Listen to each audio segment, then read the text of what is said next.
Ήταν Παρασκευή, ο ουρανός σκοτίνιασε, ο ήλιος ανακλάψε, η γη αναστέναξε, αμνός του Θεού, χωρίς ενοχή καμιά.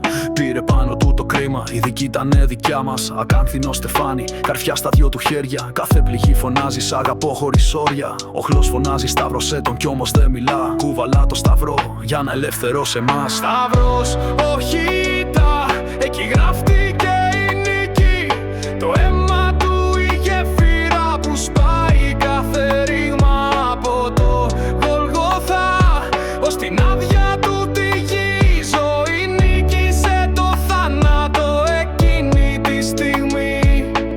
Δίπλα του δύο ληστές, ο ένας τον κλιβάζει, ο άλλος λέει θυμίσουμε και ο Χριστός τον αγκαλιάζει. Σαν πατέρας που δέχεται παιδί που γύρισε, έτσι χάρη ανοίγει πόρτες που κανείς δεν κλείσε. Τετέλεστε, η φωνή του σπάει τον ουρανό, το καταπέτασμα σχίζεται, τώρα έχω εγώ Θεό. Δεν είναι ιστορία, είναι το αίμα που με σώνει και αγάπη του η μόνη που ποτέ δεν με προβώνει. Σταυρός, όχι ήττα, εκεί γράφτηκε η νίκη.